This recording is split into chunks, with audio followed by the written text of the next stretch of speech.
All right, we are live. Let's get this episode rocking and rolling. And boom. What is up? Welcome back to another episode of The Boss Life with Bonds. I'm your host, Siobhan Bonnie Patterson. And today we're talking about getting out of survival mode. We're going to talk about what survival mode is, what it looks like, how it is actually ruining your future, and how what you can do to get out of it, practical tips and advice. So, real quick, if you're not already following, please go ahead and hit that subscribe button here on YouTube. If you are listening to this on a podcast link that somebody sent you, go ahead and follow and subscribe if you like what you're hearing, and share this episode with anybody who you think is in survival mode or living there, and help them break free of this toxic cycle that keeps so many people stuck and not reaching their full potential. So let's go ahead and dive right in. What is survival mode? How do we get there? What does it look like? That sort of thing. So I have a whole bunch of notes, right, to be a professional and to take this, respect your time. But I also just want to speak from the heart today. And I'm going to start by telling you a story. One of my team members, right, has reached out to me letting me know that she needs to take a break. And I fully respect that. And I want her to, I need her to. And what I found is funny is the first thing that comes up to my mind is, well, I haven't gotten a break. And granted, I've had, several trips over the last whatever this year, but none of them are really breaks from the business, and and they most certainly were not breaks from feeling like I was on edge and in full on survival mode. And she said, I feel weak for needing to take that break. And I admire her because I know that I am a lot to work with beside and, just in general. And so for her to be able to come to me knowing everything that I just said, I don't take breaks really, single mom, running this thing, like just on overdrive for forever. I had to explain to her something. And I said this to a friend. I haven't said this phrase in front of a lot of people. So hear me out, guys. When it comes to being in survival mode, everybody's survival mode looks different. In survival mode, what I mean by that phrase is that you are in a fight or flight, almost freeze state for a prolonged period of time. Now, this fight or flight, or stress mode, or your sympathetic nervous system being activated, the one that switches on, that starts pumping blood to your legs and your brain and your arms, right? Blood starts pumping to your extremities. Your heart rate increases. And the reason for this is because this is your human response to, hey, something's going on. I got to defend myself. Blood goes to the arms so that you can protect yourself. Blood goes to the legs so that you can take off. And you're not supposed to be in this state for very long, right? This is something that was supposed to help humans survive while we lived with animals, but it has stayed there. We call that your critter brain or your reptilian brain. You are on high alert. You are worried. You're always looking for trouble. You're always looking for something to attack you, and because you're trying to protect yourself. So I want you to take that example and translate it into modern day times right here and now, where if you're in survival mode, what it may look like is, if you notice people whose feet are always tapping, I say this as mine are now. This may or may not be a sign that someone's in survival mode, but when you think about the physiological changes that happen within someone's body, feet tapping would be one of them. And then maybe someone that fidgets with their arm, with their fingers a lot, right? That could be a sign of ADHD or ADD or a million other things, right? But when you know how the body works, how the nervous system works, you can start to look and see those signs. I'm a Toastmaster. So I can see when someone's giving a speech, if their hands and their legs, if they're nervous, because they're in the sympathetic state. The sympathetic nervous system has been activated, and they are on high alert, because not because they're afraid that someone's going to attack them, but their body is afraid. It doesn't have a small fear, big fear, or a real fear, perceived fear thing. Because remember, some of these automated responses are part of your subconscious mind's job to just do it so that you don't have to think about it. And because your subconscious doesn't know the difference between perceived threats and real threats, this is how this very, I almost said ritualistic, this very ancient, is that the word I want to use? No, primitive. There we go. This very primitive human defense mechanism still is activated within us, even when there's not real saber-toothed tigers, lions, and dinosaurs or whatever chasing us. It still gets activated when there is a perceived threat. And so I want you, when I was saying that, right, that when you're in this state, you're hyper vigilant, you're on high alert, and you're looking for trouble. This has been the summation of my life, where I notice that when I'm looking out into the world, when I'm walking through the neighborhood, I'm looking for snakes. Why? Because I'm on high alert, right? I'm looking for ways that something could go wrong. This is a natural state that I have lived in the majority of my life and I didn't even realize it. And so I want you to stop and ask yourself, do you do the same thing? When you're walking, when you're existing, when you're scrolling. Like there's people on the internet who literally look, they don't comment a damn thing until they see something that triggers them and then they spaz. They're out there on the patrol looking for bad things. They're looking for ways to be triggered. They're looking for ways to be activated. They're on high alert probably inside themselves. So I thought that was a really cool analogy because I caught myself where I'll be looking and walking and looking for snakes. And it's like, why can't you just enjoy, nature? If you see a snake, okay, cool. But let's not take away from the beautiful lake view. Let's not take away from the beautiful grass and just the ambiance of where you live because you're always looking for snakes. But that's how I operate because that's all I've ever known. And this may not be your story. You may not live in Florida where there's snakes by every body of water, and you may not be hyper vigilant like that. But maybe in your real life, you're always looking for the other shoe to drop. You're always looking for what's going to go wrong. And when we do that, we keep ourselves in that state, in that hyper alert state. And now the physiological effects. I've got a whole free course that I put together on that. It was actually part of our health coaching course. And it's about the metabolic effects of stress on your body, especially when it's prolonged, what it does. So I already explained what it does for your blood, right? And for your heart rate. But while it's doing that, nothing else matters. While you are in this state, things like burning fat is not a priority. Things like being able to think rationally or having access to all of the resources that you have stored in your brain, right? Maybe you have a lot of scripture that you usually recite when things go wrong, or maybe you have a lot of, memories about good times that you could channel in so that you could focus and remember, there are good things to enjoy in life. Whatever it is, we all have we should hopefully have some kind of toolkit resources within us that help bring us back to normalcy, that help remind us everything is going to be okay. And when we are able to do that, like when we're able to tap into that, we're able to come back down to a normal place. But when you're in the stress state, you don't have access to those tools. Why? Because you're in survival mode and you're not worried about how to calm down. You're not worried about how to problem solve. You're worried about how to survive.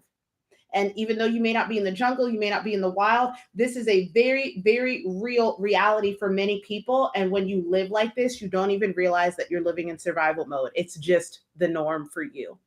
And so if that is you, this episode is going to continue to shine some light on what it has been like for me living in survival mode. And I'm also going to shed some light for my women of color, how that affects us and what I told to my team member who's not a woman of color. This is what I told her. I was like, listen, please don't feel weak because you need to take a break. Because taking a break is not a sign of weakness. That's self-care. It's proactivity. It's responsible. It's not waiting until the shit hits the fan to tell me, hey, by the way, I got to go, which is what has happened traditionally. People wait to their breaking point and then they just step down, but they step down. And again, I respect everybody's, like, we get to do those things. There's no hard feelings whatsoever. But what I'm learning in my own journey, what I have learned about getting out of survival mode is that you don't wait to ask for help.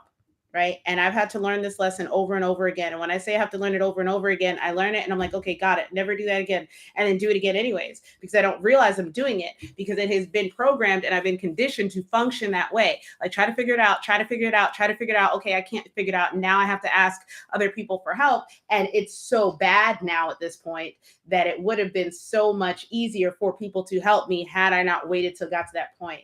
So I told her I was very grateful that she took the initiative to take some time off instead of waiting for it to be, hey, I need to step down permanently, right? But this is what I told her. I said, please don't feel weak about doing this because in the grand scheme of things, right?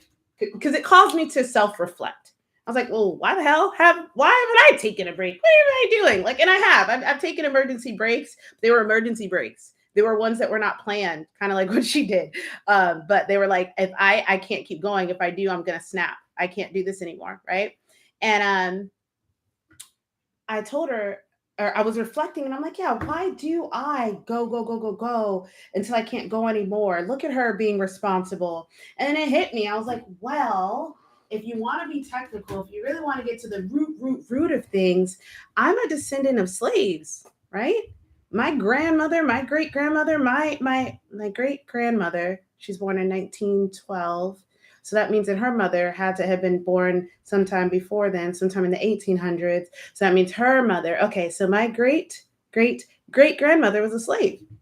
We lived, all my family's from the South. So I'm pretty sure that's what happened.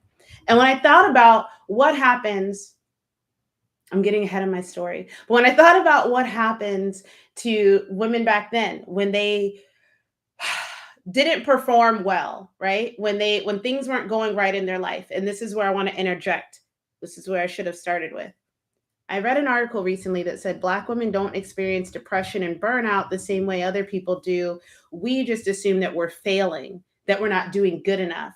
And so from there, I started to think about what did my ancestors do when they weren't performing good enough for their master? And I was like, oh, they got their asses whooped or they got sold. So their survival mode, in order to not get their asses whooped or to not get sold, right? Or publicly humiliated, what did they do? They worked harder. And so it is, and Grant, I'm not saying that that's the case for every single Black woman or anything like that. Like, I'm not giving people an excuse to whatever, to burn themselves out.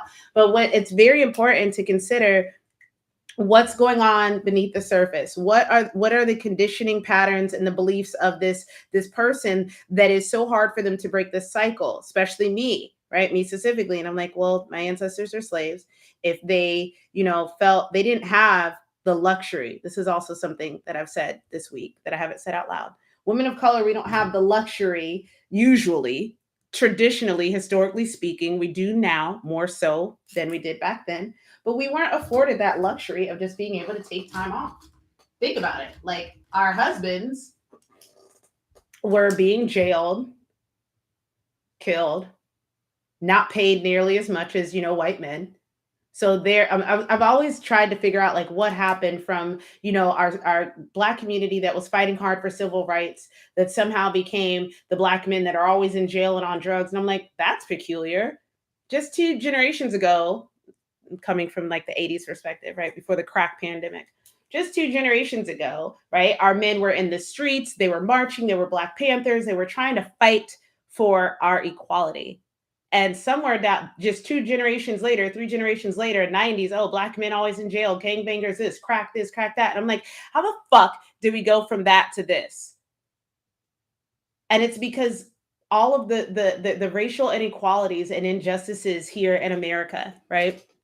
And so Black women have, ever since we've been free, had to worry about things like, is my kid going to be okay in this segregated school or integrated school? Is my husband, if you ever seen Malcolm X, oh my God, that movie just messes with me so much. But like, Malcolm X's father was tied to train tracks and killed, didn't get his insurance policy because they said it was a suicide.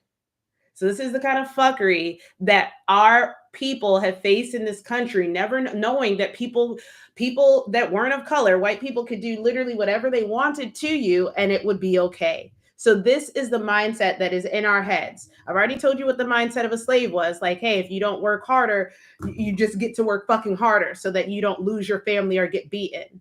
And then we're free. And then it's like, okay, cool, you're free, but also they can still do whatever the fuck they want to you. That is a level of stress that no other, at least here in America, group of people have to deal with, right? The microaggressions that we deal with when we're out and about, people judging you. And that happens to every race, cool, but more so African Americans. And you know that. When I'm in stores, I notice that people come and follow me around. If I'm not in the self-checkout lane, people come and make sure, just, oh, if you need any help or anything. And I'm like, I know why you're here. So, and again, these things can happen to anyone, but everything else that I've added, because I already know people listening to this and you're like, oh, well, that's cool. Yeah, it can happen to anyone. But everything else that I said, is that a part of the story too? No, it's not. So let me make this very clear, unique case for the chronic stress, the high level chronic stress that African American women face, right? From all the way from the slave all the way to the civil rights movement, all the way to where we are now, there is some deeply embedded stress and lifestyle complications that other women don't have to carry, luckily. So when my team member said she felt weak, I'm like, you're not weak. We're just not like we're not coming from the same starting place. She also has a husband, right? So she has that luxury to be able to stop. Not traditionally, just statistically speaking, most African American women, not most, Lord, that sounds terrible. A lot of us have been single moms or grew up being raised by a single mom, or we're taking care of the family because we didn't have an inheritance to leave down. We did like there's just so many different cultural dynamics that can contribute to the chronic stress and also the tougher skin that we have. And then also again, embedded within us this idea that we don't stop working because it could be detrimental to our family and to our physical well-being. So now that I have painted this very clear, beautiful picture for you, I hope that we're on the same page here about how someone may be stuck in survival mode. I used my own example because I'm a woman of color, but maybe I know that women not of color still have their own version of survival mode. Women all across the world, we have our own whole separate level of survival where it's like be meek, play the game, don't ruffle feathers, play the man's game, whatever. So we all have different levels of survival mode that we are stuck in so that we can survive. And so I wanted my coworker my team member to know, like, you're not weak. It's just two totally different, you're comparing apples to oranges. And so if you're someone that's in survival mode, and you probably do what I've done. I compare myself to my grandmother, and I'm like, oh well, she did this, that, and the other, and did that, and how come she's not taking breaks and she's not crying? That's not no. First of all, give yourself some grace. Don't compare yourself to someone whose plight is considerably harder than yours, and then say, well, they can handle that. Yeah, they can handle it because they probably didn't have a choice. So if you do have a choice, I want you to give yourself permission to slow the fuck down and lighten your load, which is point number one. I've got some examples of practical work and spiritual work that you can work through to get out of survival mode. But step number one is lighten your load. When women reach out to me regarding life coaching or any sort of coaching, and I hear their stories, I hear what they're going through, the first thing that I tell them is like, how can you make your life simpler right now? Because if you continue to function the way that you are, it's never going to get any better because you cannot change a situation from the same level of consciousness that created it. So if your level of consciousness was created because you had way too many things on your plate and the decisions that you were making were not necessarily the best decisions, but what you could make at that time, the very best thing for you to do is to lighten your load so that you can think straight again. Because remember, when you're in stress state, you don't have access to all of your resources, right? And by resources, I just mean what's available to you. When I'm not stressed and when I'm calmed down and I can really process my thoughts, I'm able to plan better. I'm able to plan ahead, further ahead. I'm in a better place, right? I can see a little bit more clearly. We don't see clearly in survival mode. We're just, what's the next step? What can I do? How do I pay my rent this month? How do I get through this week, this miserable job where I'm being sexually, harassed? Like I was in survival mode at a job where I was working all the time and I was stressed and I was sad and I had a boss who made life very hard on me and who harassed me and dangled his power ahead of me. And so I was in survival mode. It was like, how can I just get through this shift? How can I just get through this week? And I work with women who this is their normal state of being. Just got to make it through. They come to their training sessions depleted of energy, mentally and physically. And it's like, I just got to get through this. I just got to get through this. And while, yes, this is admirable, right? You're not giving up, but it's also creating a cycle of, I just got to get through this. Because if you're only thinking of, I just got to get through this, you're not thinking of what's going to happen when I get through this. So my next tip to you would be not, I just got to get through this. I want you to start thinking, what will I do when? This single question is so powerful because it takes you out of the problem. It takes you out of your current circumstances because what you focus on expands. And if you're in survival mode and the only thing that you're focusing on is the stress around you, the unfortunate situation around you, all these things, it's going to make it very hard for you to plan ahead. So the best thing that you could do is lighten your load and start planning for what you're going to do once you get out of this situation. Point number two is focus on your core needs. We sometimes, especially women, because caretaking is like an innate trait for us, we get so caught up on making sure that everyone else is okay because subconsciously we wish like or we wish that that would be us. We wish someone would take care of us. So we still have these do-gooder hearts that are like, I'm doing this because I know that this is what I would want someone to do for me. And that is well, and that is beautiful, and that was great. However, sometimes we can be so generous and so loving and so caring to a fault. My son, my oldest son, told me this. He said this the other day. He goes, Mom, you are compassionate almost to a fault. And so some of us are so compassionate, so giving, so caring, almost to a fault, where we put ourselves on the back burner and we are no longer a priority. When we're no longer a priority, um, it makes it very hard to see what the next step is for you after survival. If your core needs aren't met, you most certainly cannot serve other people. You're not going to have, again, it's the pouring from an empty cup thing. You're not going to be able to serve if you don't have anything to give. So putting your core needs first is going to be a big step for some of you guys, but it's going to be so freaking crucial and beneficial to you getting out of survival mode. Number three, and I mentioned this in the beginning, ask for help. Ask for help ahead of time. Often, like again, if we think we wait to the last minute, people will be more sympathetic towards us. But what it looks like is you're begging, and nobody really likes to help people that beg. I know it sounds crazy, like you think people would feel sorry for you, but you don't want people to feel sorry for you. When you do it ahead of time, like, hey, I looked at my finances, I looked at my schedule, I looked at my, whatever it is. Usually finances and schedule are the reasons why we're in survival mode. We take on too much debt, or we take on too many obligations. And if you tell people ahead of time, then they can plan and they respect you. And it looks like you are taking this like like an adult, you're taking the initiative. But when you come to people crying, when you come to people, like from a very low vibrational state, it puts them in a low vibrational state of like pity or any of those, like any low vibe experiences or emotions. You don't want people to help you from there, because now they're looking at you from a low vibrational perspective, and chances are you're not. You're a high vibrational, blessed and highly favored individual, but you're in a bad place. And some of you may be in this bad place your entire life because this is all that you were known and all that you were shown from your family members. But I'm telling you right now, if you're someone that is trying to work to get out of survival mode, you need to ask for help before it's too late. um, and when you are asking for help, come with confidence. Come, like, know your issues, like, okay, so I'm behind here, or I have said yes to these things and I don't have the space to do them. I will in about a month, or I can circle back to this. But sound like you have a game plan and sound confident, because you're also showing yourself that you're confident that you can do this. But when we come with the, oh, I just need this, and if someone could just do this, and da-da-da, what it's kind of communicating to yourself is that you are not capable of figuring out your own problems, or you're not capable of getting this thing under wraps. You're not certain that you'll be able to do it. So kind of like why people don't like to give you money when you're having a hard time. I know this sounds crazy, but I watch myself do it. There's a girl whose whole account, which makes me wonder if it's a scam. There's a girl who's added me as a friend, and then every day I see in her story, can someone just help me out, me and my kids, food, blah, blah, blah. And that's like all she posts. So I'm like, well, how long is this going on for? Right. And so it's got me looking at her like some kind of way.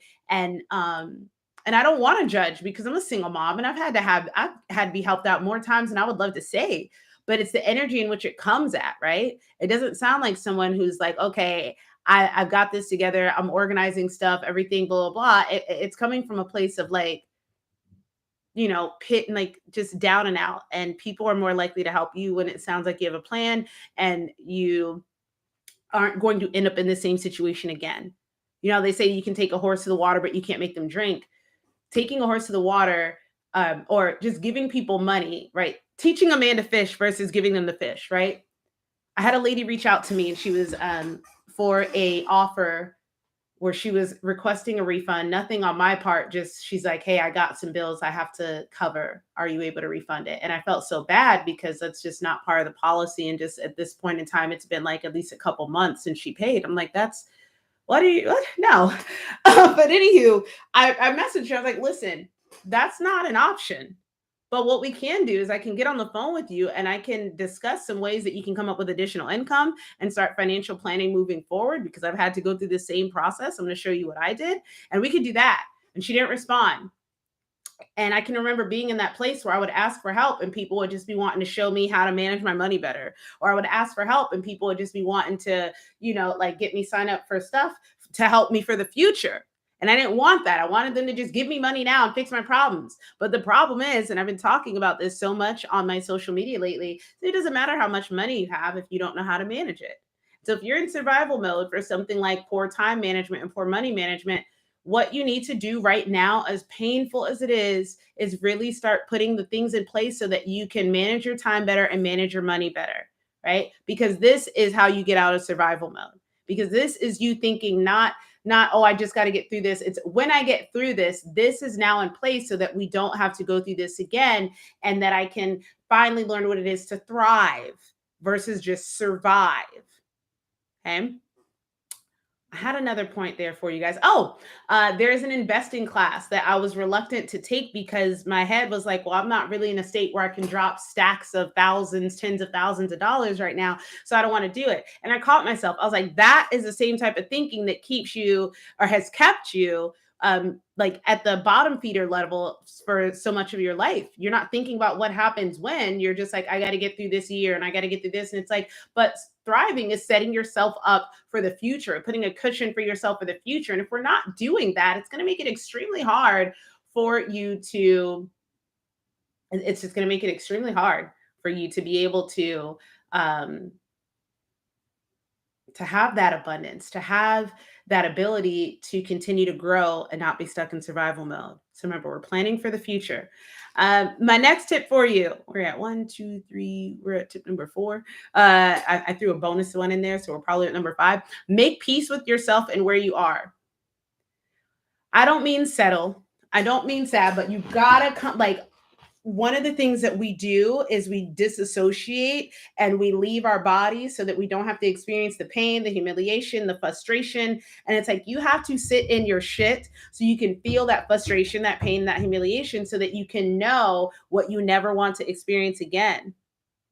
And when we bypass that through sleeping through the whole time, or staying high or drunk through the whole time, or watching TV, or just checking out, what happens is we don't get to feel that pain that would be the catalyst for us to start making the change. We don't feel that pain that would be the catalyst for us to start making change. And so you have to come to peace with where you are in the shit, so that you can actually do something about it moving forward versus just pretending it didn't happen.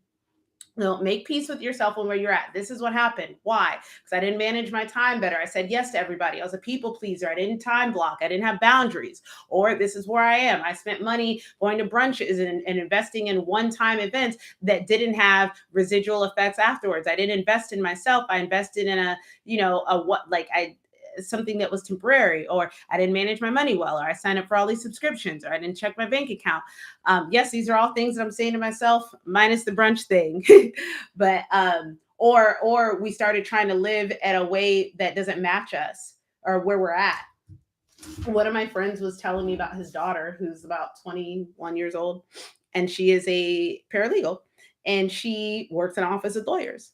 And so, because she's in the office of lawyers and they go out and they party and they go to fancy restaurants and they do all this stuff, and she's trying to do it with them. And her dad's like, boo boo, these people are making 6 figures a year. You are not. What are you doing? And so, sometimes social media has a really weird way of making us feel like we should be having those expensive brunches every single weekend, or that we should be having them at all, that we should be having a life, the travel that everyone else has, or whatever. Like, I'm not knocking you for traveling. I'm not knocking you for brunches or doing you. But we do have to be real about where we're at. If you're 27 years old and you've got a bunch of student loan debt, if you're 36 years old and you got a bunch of student loan debt, or, be real about where you are, because you cannot fix what you will not face. Okay. Next up, practice being present. Again, when we're not present, we don't get to see all of the blessings in front of us. And so when, again, because you're in survival mode, your brain is just trying to survive. You're not thinking about what's next. You're not thinking about anything else other than I'm overwhelmed, I'm overworked, I'm tired, I'm stressed, I just got to get through the day. But when you can, and let's say you're asking for something from the universe or from God, like, God, please send this, or God, please, I'm going to use my example, right? God, send me more clients, send me more clients, send me more clients. And God is like, well, what are you doing with your current clients? Are you as connected with them as you used to be when you first started your business? Do you do this? Do you do that? Da da da. And because I had been so freaking busy, right? Everyone said, get out of your business. Don't be working in your business. You're the CEO. Work on your business. So I pulled myself away from the business, and I wasn't really as intimate with my clients. And I'm praying, God, send more clients, send more clients. And God's like, well, what about the ones that you already have? And so some of us are praying for more of this and more of that in our lives. And God's like, well, what about what I've already given you? I gave you something, and we know that what we appreciate. So if you would appreciate the people that I've already sent to you, let them know, then yeah, I will give you more. And that was a lesson that it took me so long to learn. And so some of us are praying for better relationships in our lives, whether that's romantic or platonic. And God's like, or the universe is like, well, what have you done with what I've already given you? Right? Maybe you have a child that you don't spend a lot of time with, and God's like, you want me to give you another human for you to neglect that other one some more? Moms, single moms looking for love. Um, Jobs. Oh, I want a better job. I want a better this. And God's like, okay, well, you show up to work late all the time for this one. And you talk back to your manager, you're not this, and that. And you're always complaining about not making enough money and da da da, and always complaining. But yet, like, I've given you this job that would support you and sustain you, but because it's not what you wanted, you're complaining and you're not being grateful. So take a moment to be present with where you're at after you make peace with it. Be present, open your eyes, look at what's around you, appreciate it, right? Whether it's verbally, but more through actions, appreciate it, right? And when we start that, that's when the doors open up for breakthrough. All right, next point. Notice the cycles. Some of us go through cycles, right? And we go through cycles and we don't notice them. And they just keep repeating. And you're like, why am I always here? And it's like, you're always here because you're not noticing this pattern. And the universe loves you so much that it's not going to let you sit in your shit like this. So these seasons come. This is big. This is big. So I was asking God this in my most recent like spiral cycle survival mode. And I was like, why does this always happen to me? And then, or what I did that cry. And it's like, because you're not learning and I'm trying to teach you a lesson. I was like, yeah, but you always bail me out. And then the lesson comes back again. He's like, yeah, because you didn't learn the lesson. And I heard this very clear. It's like, I love you so much.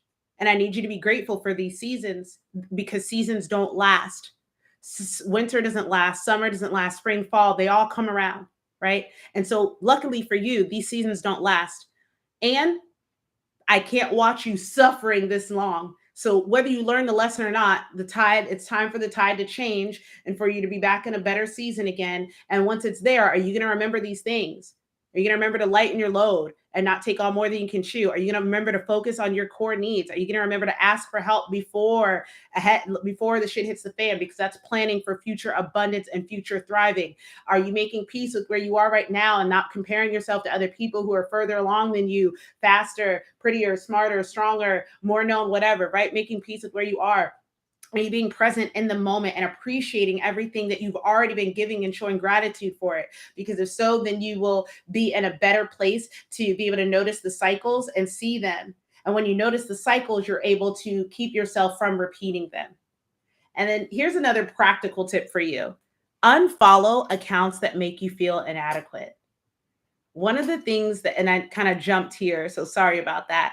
I realized how long this podcast is going. Unfollow accounts that make you feel inadequate.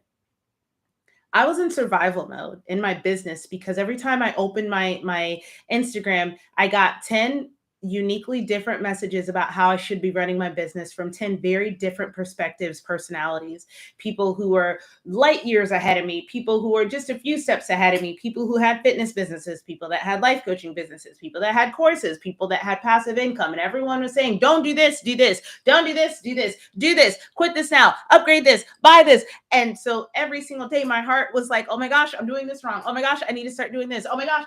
And it got so overwhelming that some of the people who I know know, like, and trust, I didn't want to hear from them anymore because I had way too many voices in my ear and it was stressing me out. So I had to start unfollowing accounts, right? Because I felt like I wasn't doing enough.